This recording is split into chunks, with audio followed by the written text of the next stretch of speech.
Marvelous Monday.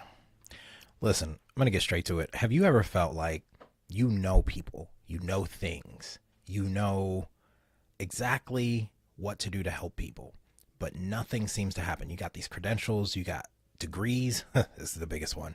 You got a degree, and no matter what you're doing, there's no opportunities, there's no referrals coming your way, there's no people wanting to collaborate with you, there's no momentum. And then someone else with less experience, less skill, less depth, less of all the qualifications that you have just passes you up. They seem to move so much faster. They get opportunities, just things are falling out of the sky for them. It feels like luck, but it's not. They're not lucky. They know how to activate their network. Like, it's network activation. And most people don't have a networking problem. Now, networking feels dirty, but that's not the issue. It's not networking, or at least not a networking problem. What you have is a network usage problem. You don't know how to utilize your network that you already have. I've been guilty of this. And most people secretly hate networking. Like, it feels fake, it feels forced. It feels like you get there and you're like, who can help me? Who can hire me? Who can buy from me? And people can feel that energy immediately. Have you ever been at a networking event for like a career and someone walks up to you and they're like, hi, I'm just looking for opportunities. Here's my resume. If you could pass it along to someone. I folded that resume up. I put it in my back pocket. I don't know where it is now. I don't know who you are. I don't know if I should put my name behind you. And you're just handing me a resume. I don't get to know you. You don't get to know me. It's just awkward. What's up, Elijah? So I have a guide that I created, and I should have probably pulled it up ahead of time, but it's the Network Audit and Activation Strategy. I think that's what I called it. Yeah, Network Audit and Activation Guide. And that's what we're working out of today. Networking feels gross when it's disguised as hunting. When you walk into a room thinking, who can help me? Or who can buy from me? Who can elevate me? People can feel it. Desperation has a certain scent. And that's why it feels slimy, because it is. But in order to shift this frame, we stop asking, what can I get? And we start asking, how can I add value? Now it's not networking, it becomes service. And service is what people pay for. Every day we pay for services. So real networking is reciprocity, not extraction. I once traded my UX skills to redesign Joy Kindle's app Quixit, and I didn't ask her for a favor. I solved a problem for her. In exchange, she gifted me a MacBook. I had been needing a MacBook. I had already been messed over for this MacBook. Won't even get into that story. It's in the book. If you want to find out about it, it's in there. But that's what alignment looks like. I gave what I had. She gave what she had. There was no begging, no pitching, no awkward follow-up energy, no cold DMs. Value first, always. So when you focus on being useful instead of being impressive, doors just open naturally. This is why a lot of these tactics and strategies that coaches are giving aren't working. I'm not even going to go into that. So networking only feels gross when you're trying to take, but it feels powerful when you're there to build. When you walk in a room thinking, how can I build people up? How can I offer value? How can I help? How can I connect people? How can I solve a problem? That's when the reciprocity naturally happens. So that's what we're talking about in this video today. One of the biggest shifts in my life happened when I stopped trying to impress people and started trying to help people. When I was transitioning from waiting tables into UX, which was really from being a barista, because that was already a transition from waiting tables to barista. And I didn't have the traditional background that most people have. What I really had was this unsatisfiable curiosity and willingness to contribute. I started helping people with what I already did know, which is clarity, connecting people, design thinking, which I didn't know that's what it was called at the time. Problem solving. I'm a natural problem solver. Being a father of 5, you have to be. And that led to conversations. Those conversations led to real opportunities. And eventually that led to this entire life that led me to write this book, From Waiter to Greater. And the book itself came from conversations. People were sharing their struggles, people were sharing their transitions, and I started to notice patterns. People sharing moments where they felt stuck helped me to see this through my pattern recognition, the common problems that most people were having. Let's go. Thank you, Rod. So, networking for me wasn't about collecting contacts, because I can open a drawer right here and I've got hundreds of business cards I've never followed up with. As a matter of fact, they've become bookmarks. And you know, sometimes I've tried to follow up and those people don't even answer or call me back. So why'd you give me your card? Like, people are losing the opportunities because they're trying to get, not trying to give. That's another story for another day. So it's about understanding people. If you don't have a genuine curiosity for people, you won't know where they lack the value that you have to offer, or something that you can give them that can help them with their potential problem. If I'm not listening for a problem, I won't come up with a solution. And if I'm trying to give them a pre-built solution or something I've already formulated and it's not for them, I'm losing already. So you have to listen and see if you can position yourself as that solution. So understanding people and creating value where I can, that's what created the momentum for me. And I want to teach you this network audit, because your network is your net worth, and you hear it all the time, but I don't think anyone ever really translates what that actually means. So most people think that opportunities come from strangers. And yes, you shake more strangers' hands, you'll make more money. That is a true statement. But most opportunity comes from proximity. Think about when you apply for a job. You're battling against AI and an ATS applicant tracking system. You're battling against keywords and thousands of applicants, and you have to stand out in that sea of sameness. But the most of the jobs, no, all of the jobs I've gotten came from knowing someone, and they referred me and they put their name behind me, and those people gave me a chance at an interview. I did what I do best, and I was in the door. I've never gotten a job, or rarely have I gotten a job from actually just sending an application or hitting quick apply or whatever that thing is on LinkedIn. That doesn't happen. So it's people that are already in your orbit. And this worksheet I created suggests identifying 10 people that you already know, who already know, like, and trust you in your network.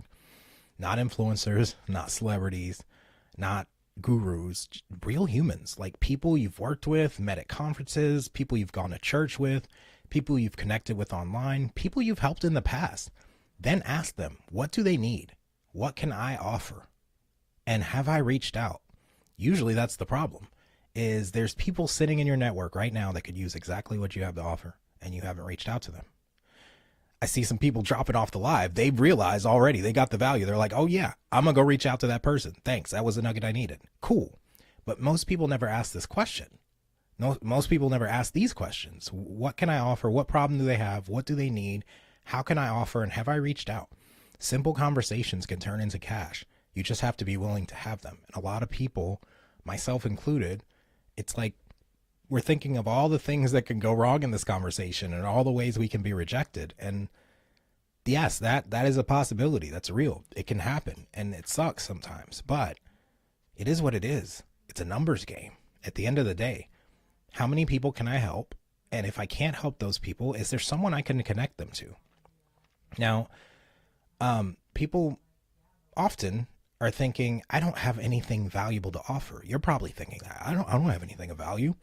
Listen, if you've made a paycheck, if you got a job, you have a skill that's valuable, and the only reason that they're paying you is because they figured out how to leverage your skill before you did. And so that's why they pay you through their W-2 setup. But if you can figure out how to leverage your skills, you can skip the middleman and get the payment yourself. You just have to have the courage to reach out and have those conversations and make the offer. So the guide breaks value into different categories. So you have your skills, you have your network, your resources, your time, your story. All of those things are valuable, but only if they can be bridged to helping someone else get through something that they're dealing with. Your story alone can help someone feel less alone, and that's valuable in itself. Your perspective can help someone make a decision faster because you're not so close to the forest that you can't see the trees. You're on the outside looking in, and you can see exactly what needs to happen, and they can't because they're too intimately connected with their problem. and they just can't see the solution. And then your connections can unlock opportunities for other people. So they may not know the person, you may know them, and you may be that missing piece. There's a way to connect and collect in the middle. Like, if this connection leads to something, I just want 10%, right? So value does not have to be huge. It could be incremental value. It could be just $20. It could be $200. It could be $2,000. Whatever the transformation on the other side of the value you're offering them. The equation I found works best is 10% of the transformation you offer. So if you can get someone $1 million result, it is definitely worth $100,000. If you can get someone a $500,000 result, it's definitely worth $50,000, and so on. You get it. It just has to be useful. So the guide, and like, message me if you want the guide, because I'm not going to open it, share the screen, and go through it. It's better if you just go through it on your own, but I'm just walking through high level. This guide provides simple outreach language, especially like if you're trying to reconnect with someone and it's been a long time and you're feeling awkward, like they may have forgotten you, or it just feels awkward to reach out to someone after it's been so long. You could say something like, hey, you crossed my mind today and I realize it's been too long. That's a good opener. And then you go into, some research on their page. Where are they doing? What are they doing? Where do you see they're struggling? Where do you see some gaps? And then offer, hey, I see you're doing this. I feel like I could help you in this area. Would that be of value to you? That question is so powerful, because would that be of value to you allows them to answer yes or no. And if they answer yes, cool. Here's the link. Let's meet. If they answer no, you ask why not. And when they give you why not, you now have value, and you have data that you can take to refine for the next person you talk to. Like, it's all iteration. We're all learning as we go. Even if you have gone to school for 4 to 6 years for a degree, you still don't learn how to do the thing you're doing until you're actually doing it. Another outreach language for, like, let's say you want to collaborate with someone. You can say something like, I see overlap between what you're building and what I'm building, and I would love to do a joint venture with you. Or I'd love to promote your product and sell it for you. If you're, offering, gosh, the word just left my head. Oh my gosh. Affiliates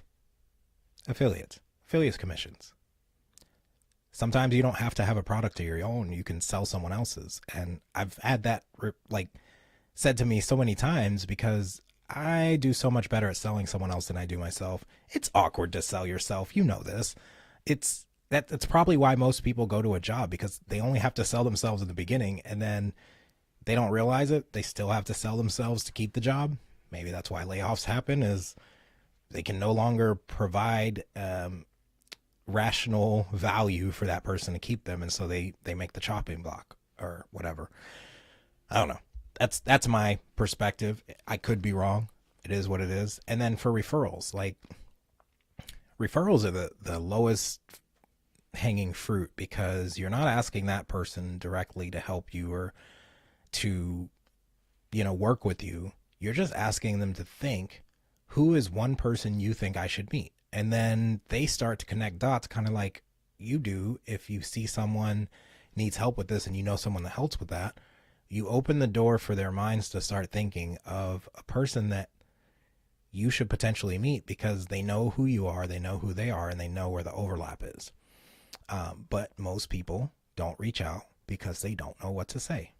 And so now you have language, and now you can reach out. I hope you do it. Now, decision fatigue is a real thing. And the more we pick up our phones and scroll, the more micro decisions we're making, the less energy we have to make really good decisions. And the phones are here to stay. Like, we're not going to go back to flip phones or back to a life without phones. So rather than getting rid of, or, going all crazy about I'm anti-tech and anti-AI, how do we learn to work with it? And it's decision relief. Like, me and a friend have been working on this framework for how to get that relief from the pressure to make a decision or make a wrong decision. Sometimes the biggest blocker is not who we should reach out to or who we should connect with at a networking event. It's the uncertainty about the direction we're going in. And another friend of mine has this whole framework behind intentional design, and I can't get into it because it's not my thing, but one of the things she says is that when you have 70 to 80% clarity, momentum, and all of that stuff, like everything falls into place when you're clear on what it is you're doing, why you're doing it, or at least why you're doing it and how it fits into the big picture of who you are and what you do. When that clarity comes, the momentum comes naturally. So the questions that arise during, trying to build your net worth through your network is, should I pivot? And if you do pivot, can I leverage my background? Most people don't even think about that. They just start over, or they go back to school, or they get another certification, or they start from scratch and disregard all of the things they've already done that can come in and help boost them. Should I start something? I've sat for a year overthinking what I should be doing because there's so many options. I can do all of them, but I have to pick one and do it. Should I change my pricing? Price elasticity test is great. Like, if it's not selling for 27, raise the price to 97 or 47. If it's selling too fast, raise the price again. If there's zero buy, it's either too low or too high. If it's buying too quickly, it's too low. And if people are hesitating, that's probably right at the sweet spot, because it's enough to make them feel it, but not enough to make them run. And getting more clear on what it is, the transformation that they'll have on the other side of it, is that little push to the other side of, I'm going to buy from you. Should I reach out? Yes, you absolutely should. Should I wait? No, you absolutely should not. You don't have enough time to wait to make the decision that you've been waiting on already for the last, month, days, years. I've talked to people who've been stuck for 7 years, and in one conversation I got them unstuck and they got results that they didn't think they could get. Example, one of my first clients has a kingdom coaching business, and she's coached hundreds of clients. She's worth so much more than she even sees for herself, and she paid me $2,500. I promised I would get a 10x return on that. I was going to get her to $25,000 a month. I messed up. I got her to $50,000 a month. And it was just looking at her website, which is another thing I do, funnel audits. I just looked at her website. It looked premium, and then I get to the bottom and the price looks like pay less. And I didn't want to say it, but I felt the spirit telling me, you need to say this to her because it's true. And so I said it, and she's like, ouch. But I was like, you need to raise your prices. Like, you've got receipts, you've got proof, you can do this. And I told her $20,000 for what she does. She's like, that's so uncomfortable. So she talked herself down to $12,000, then $10,000, then settled at $8,000. When she put it at $8,000, people brought quicker, like so much quicker. And when those people showed up, they actually showed up ready to work. They showed up, they didn't need their hand held. She noticed an entire difference when she raised her prices. She even lost a couple employees because she thought that, or they thought that she had lost her way with ministering to people and that it was all about money now. I can see how that can feel like a thing, but the reality is, where your heart is, there your treasure also will be. And if you don't put your money where your mouth is, you don't pay attention. There are so many people that have, and myself included, just Google Drives and folders full of free lead magnets and free this, free that, and I've never looked back on it. If I didn't have to pay for it, or if I didn't have to pay a lot for it, I didn't pay attention to it at all. Because if you can give it to me for free, is it valuable? Right? So indecision is probably the most expensive thing that is costing most people their most valuable asset, which is their time. Because you can always get more money, but you can never get more time. And the crazy part is we live life knowing what day we start, but we never know when we'll end. And we use our days and procrastinate as if we're going to live forever. And we're not. One day, we will all leave this earth, and we don't know when that's going to happen. So we have to make the best of the time we have. And clarity is what creates momentum. So if you are unclear on something and you need help thinking it through, like who to reach out to, how to position your value, what direction to move next, how do I create opportunity intentionally, right? Not just going based on what someone online or what some 30-second reel told you you need to do now because this way's dead. I opened a handful of decision relief sessions this week, or what I call safe to speak sessions. I just make it safe to speak. I listen intentionally, 45 minutes, and then we focus on one meaningful decision. You leave with clarity and a next step. If it's helpful, then message me the word clarity or DM me something natural like help and we can talk about it. There's a link in the description for you to book that call. The call is for $350, and I follow up for at least 2 weeks to make sure that you're taking action on that decision. This is helping people get unstuck on decisions they've been stuck on and get the value that and the payment that they're worth. That's another story. I want to invite you as well to join the Greater University. It is free right now for you to come in and taste the environment. That sounds weird, taste the rainbow. But we meet every Wednesday at 7 p.m. Central Standard Time. Clarity is key. Yes. Hold on, I can't see this. There we go. Thank you, Jag Deep. I appreciate it. Yeah, so we meet every Wednesday at 7 p.m. Central Standard Time. We go through the greater framework over and over again, but we work through these guides together.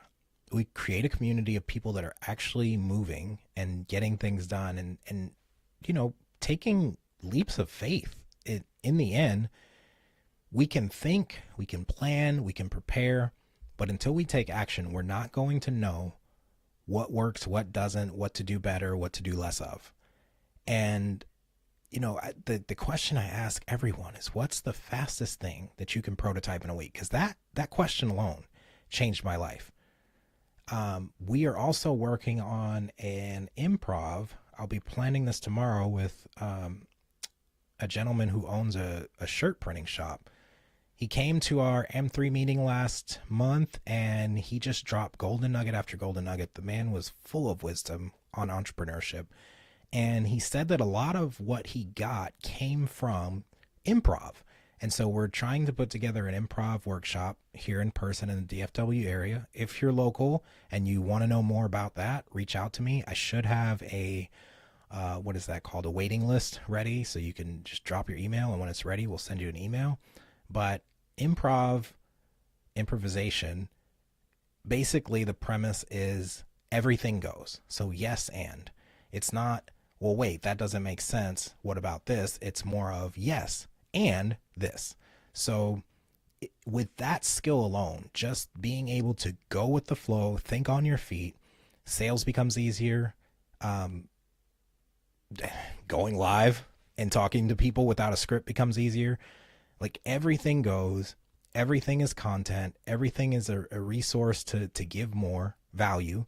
And it also, and this is just something I just saw right now, it probably helps with active listening, because yes, I'm hearing what you say and I see this opportunity for you because of what you've said. So I hope this has offered value for you. Please share it with someone that you know that has a hard time networking. And I just thought of something. So one thing that I do naturally when I network, and this is a bonus I'm going to throw in here for you, is called the name game. That's what I decided I'm going to call it. So I create crop circles of introverts talking, because I know that's the thing they have the hardest time doing, is connecting with people and having a meaningful conversation. And so that they don't have to think, when I go to a networking event and I see an introvert hanging out alone, I know all these other people are talking because they either know each other or someone had the courage to start the conversation. So those people are fine, but there's always that person that comes in, they already see people that are already talking and they're feeling awkward. I don't want to interrupt. I don't know where to insert myself in this conversation. I don't feel like I have anything valuable to offer, anything to talk about. So The very first thing I do is I ask what their name is. Your name is the sweetest sound that you will ever hear in any given day. When someone says your name, it opens your awareness to the fact that this person knows me on some level, or they took the time to get to know my name, especially if it's a hard name. So what I do is, what's your name? Oh, my name's Tim. Tim, what do you do? Oh, I do AI engineering. Oh, that's cool. What's that like? What's the I'm just naturally curious. And in curiosity, you don't have to do a lot of talking. You can ask a question and people are going to give you all this information, and you can soak up all that information and tie it to their name so you remember their name. Don't say you're bad at names. You're bad at recalling the information and creating an emotion that helps you to remember that name. Create an emotion behind Tim. So now me and Tim are talking. He's telling me a bit about what he does, and I see Monica's in the corner over here. And Monica's holding her book, and or her laptop or whatever she's holding, and she's twiddling her thumbs, and she's kind of looking like she wants to be in, but she doesn't know how. I can continue focusing on Tim and ignore Monica and wait for someone else, but that's not me. I scoop her in. Hey, what's your name? My name's Monica. Hey, Monica, have you met Tim? No, Tim's an AI engineer. What do you do? Oh, that's so cool. I do AI programming or whatever. So now there's a connection. Now they're on fire for each other because I didn't know that was going to happen. I just was curious about this person who didn't know how to talk. So I bring them in. Now they're talking. I don't have to do any talking. I'm still just listening, and I'm gathering bits and pieces. So now I connect that Monica's an AI too. So Tim and Monica do AI. Now I see Ralph over here. Ralph is afraid to talk to anyone. He's sitting at the table by himself, but you can tell he wants some kind of connection. So hey, what's your name? My name's Ralph. Ralph, come here. I want you to meet Tim and Monica. And I create these little crop circles. And then by the time anybody that's watching this, it's been to a networking event with me can attest to this. This is what I do. I work the room, and I'm not even trying to. I'm just curious because I love people. So I take Ralph, I put him with Tim and Monica, and now there's a crop circle of three talking. Three's company. When two or more are gathered in his name, he's there. So now God's there. I don't have to be there. And I go do it again. And I create all these little circles of people talking that would have never met. And then I know everything about everyone in the room. So when there's a connection that needs to be made, I know to connect them. That is gold. And if you're having a networking event and you need everyone there to know everyone and to know everything about everyone and to get through all the awkwardness, I've been called the human icebreaker, a professional ray of sunshine. So if you're having a networking event and you need someone to break the ice, I am that person. I'm that go-to. So that's the name game. I want you to try it out. The next networking event you go to, try this on for size. It's really cool. You become the most interesting person in the room. Usually by the time I get done doing this, people think I'm the host. They think it's my event. And so I need to start doing events. 3 people from 3 different walks of life have told me, you need to start a team building company because that's what you do by nature. Like that's your natural state, is to build communities of people. Cool. Well, if you've got a team and they're not getting along, or, things are stuck, they're not moving the way you want them to, I have an offer for that as well. Reach out. I would love to connect your team and get them moving like a well-oiled machine. That's what I do. So that's all I have for you today. I'm going to open it up for some questions. If anyone has questions about anything I've talked about, anything they struggle with when it comes to networking, or, activating their network to be their net worth, that's what I'm here for right now. So I'm going to open it up for that. Jag Deep, you got any questions? Rod, Elijah, if y'all are still here. Anything that comes to mind. And while y'all are thinking or typing, the Greater University has been going for almost 2 years now, on and off. We do 6 to 8 weeks at a time. And I'm watching people become the person that they didn't think they could be and do things that they didn't think were possible. And I just think it's the most beautiful thing when you see people come to you in a state of confusion or doubt, self-doubt especially, and they start to grow into the people that they didn't even know they could become. And one of those that's in the Greater University that I'm just loving witnessing this is my wife, Tiffany. She comes in to help me. And just last week I had Fathom in there recording, And it said that Tiffany had 60% talk time. And I thought that was incredible because she's not the extrovert. She doesn't believe she's the person that has the value to offer, but she had the most value to offer on that call. And it was great questions. It was great like seeing the patterns and suggesting something new that most of us in the room hadn't thought of. And it was beautiful to see from someone that wouldn't get on camera, wouldn't jump on calls, wouldn't come anywhere with me, to activating the network that she's in at that moment. So I'm seeing these things that I'm doing, these resources I'm creating, I'm seeing them work for people.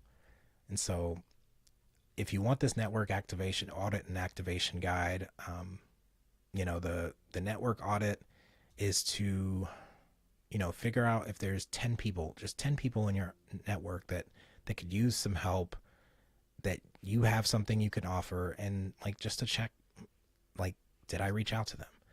You never know what's going to happen from reaching out to people with a genuine interest to help them. So that's what I want to encourage you to do. Reach out and touch somebody. Reach out and help somebody. That was a reference from like the, I don't know, 80s, 90s. Reach out and touch someone. I don't know where it's from, but there's another song to reach out and touch a hand. I don't know. I'm rambling now.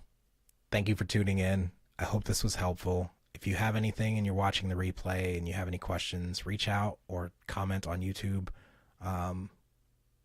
Yeah, that's all I got for you today. Be bold and courageous. Do everything that you do with passion. I promise you will have a life that you love. It's proven. And we will see you next Monday at 3. Oh. Tiffany said, we have great conversation and tons of good. Why can't I see the bottom? Tons of good insight each week in the Greater University. Hope to see people there. Yes. Couldn't have said it better myself. Thanks, Tiff. All right, guys. We'll see you next week. If you want to be there Wednesday at 7 p.m. when we go over this network audit guide and teach you how to network successfully, reach out somewhere. The link is there in my bio or something to join the Greater University on School. But yeah. And if you're looking to clarify your offer or reframe your limiting beliefs or turn your story into pain, there's other videos in my lives right here on YouTube. Just go through one of those videos and see if something else I have can help you.